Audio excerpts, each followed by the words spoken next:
Hey, what's going on, guys? Edward here with another video. Today's video will be about DJI's worst kept secret, the DJI FPV drone. Everybody was wondering what was taking DJI so long to come out with an FPV drone. Well, trust me guys, when I say this, it was well worth the wait. My name is Edward Figura. If you're new to the channel, make sure to click on the subscribe button as well as the notification bell. If you're not new to the channel, welcome back and thank you for tuning in. In today's video, I will be giving you guys my honest opinion as to who should be buying this drone and who shouldn't. By the end of this video, you will also know if this drone is for you or not. I do not take buying drones lightly. I see them as investments as opposed to expenses. And when it comes to the DJI FPV drone, is it really an expense or an investment? So one of the main reasons this drone is such a success is due to this button right here. This is a panic button. If you told FPV pilots 1, 2, or even 4 years ago that you could have had a panic button on your remote controller, they would have laughed at you. One click away and your drone will come to a complete stop and hover. Stop.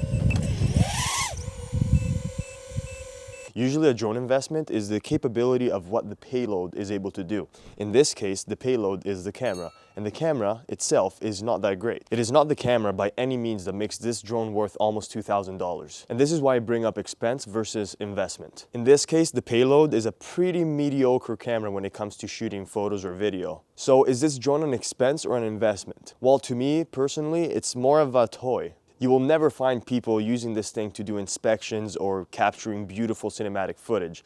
It's just not built for that. This is built for people who want to fly an FPV for the first time and are beginners. However, we cannot sleep on the technology that was used to build this drone. And that is where the magic actually happens here. The technology that was used for this drone speaks volumes on what DJI is able to produce and what they will be able to produce in the years to come. I am hopeful to see DJI come up with another FPV drone like this with a camera that's at least as high quality as a GoPro Hero 8 or 9 or even better. Only then I will be sold on this being an investment more than an actual expense. Regardless, this is no ordinary FPV drone. And here's why. This drone was designed and engineered with beginners kept in mind. As I mentioned before, flying FPV can be really difficult, which is why DJI took their time to come up with a beginner-friendly drone. This drone comes with various modes that you can choose from. In fact, you can fly this drone as an FPV drone or as a regular Mavic drone. In addition, DJI released their very own simulator, which is amazing news because that means that you don't have to adjust the simulator controls to best fit your FPV drone. The simulator was made with this drone kept in mind, so you can just open it up and start flying. So what I'm going to do is practice on the simulator for 2 to 3 days, and then I'm going to bring you guys with me to fly the actual thing. If the aircraft nose is too low, push pitch down to adjust its heading. Adjust aircraft attitude. Row.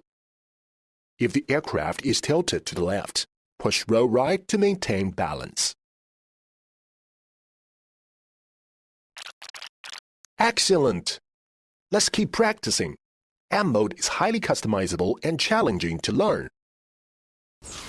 Alright guys, so I've been practicing and troubleshooting on the DJI virtual flight app all day today, and I've come to the conclusion that either my remote controller or the app itself is faulty. And what I mean by that is that my virtual drone's yaw is actually going to the left the entire time against my will. And I don't know if this is a problem on DJI's app or my remote controller. I'm not sure if it's because it's so new and the app still has a lot of improvements to go through, but I decided to just stop wasting my time completely with the app and just going straight to flying the actual drone. So wish me luck.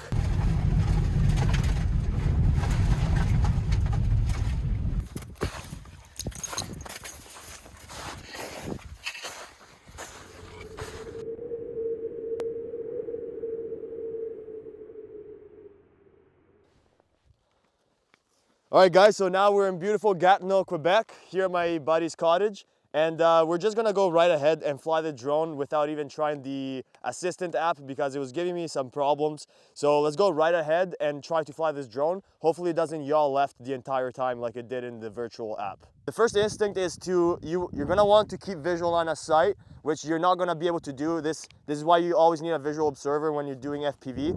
So in this case, I feel really weird about not being able to see the drone and only seeing the first person view. So we're gonna have to get used to that.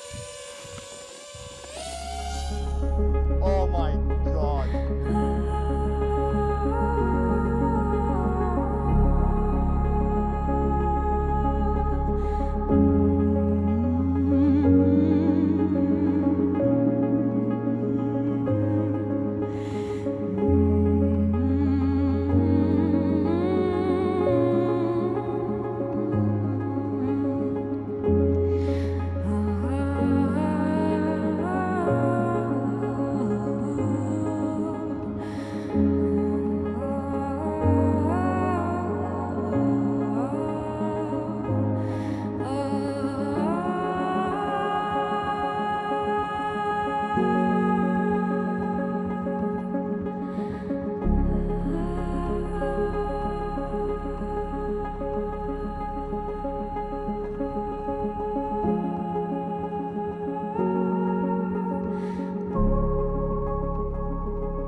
Okay guys, so when you get in a panicky situation, let's say you're heading for a tree and you kind of forget what to do in the moment and you just want it to all stop, you're gonna hit this button right here next to the return to home button. Make sure you don't hit the return to button instead, make sure to hit the pause button. What that's gonna do is gonna make the drone completely stop and hover, and then you're gonna have to land it in order to go back into sport mode.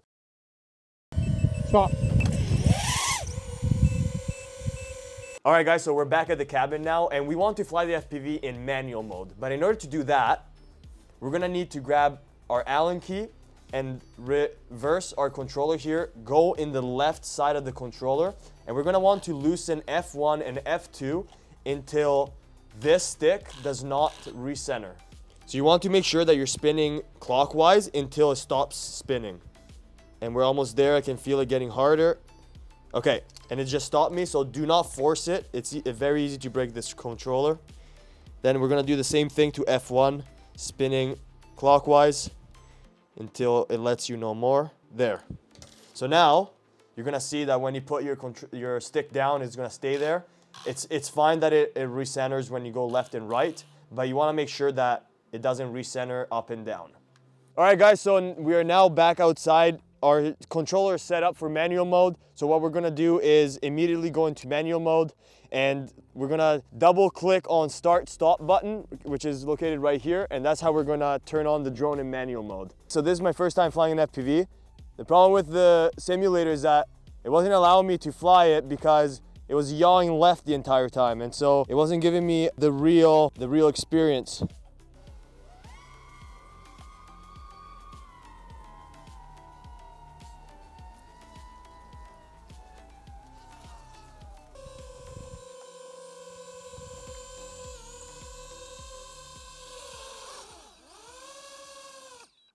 So unfortunately, I only had one battery on me for the FPV, so I wasn't able to shoot in manual mode for that long. However, I did get enough practice under my belt to understand who this drone is for and if it's worth the money. Bottom line is, if you want to have a load of fun with the first-person view and get a drone that's very beginner friendly in order to do so, this drone is absolutely for you. Because it allows you to start from zero and slowly move yourself up until the manual mode, which is the full-on FPV experience. It's extremely beginner friendly and it's loaded with features that help you prevent potential crashes. And it takes the time to teach you everything that goes into it before you can actually go and fly. So is it an expense or an investment? Well, if you have a load of fun with it and get a touch of adrenaline and a magical touch of flying in first-person view, then it's definitely an investment because it's bringing joy to your life. Especially with the OcuSync 3.0 and the amazing camera quality that you see right out of the drone itself, unlike the FPV drones that already exist, this drone will get you that adrenaline rush. Alternatively, if you're looking to buy a drone just for its camera, whether it be for photo, video, or cinematic short films, then the DJI FPV is not for you. Because if you want to sell stock footage, or if you want to sell footage to your clients or make a cinematic short film, the DJI Mavic 2 Pro is probably a better option for you. The DJI Mavic 2 Pro has a built-in camera that was specifically designed to create high quality and high dynamic range photos and videos. So if you want to sell stock footage or sell content to your clients or create cinematic short films that are beautiful and high dynamic range, then the DJI FPV is not for you. The Mavic 2 Pro probably is. As always, you can find all the links to the gear that you see in my videos in the description below. So if you want to check the prices or if you're curious to see what I use, you can click on any of those links below. I hope this video was helpful and I'll see you guys in the next one. Peace.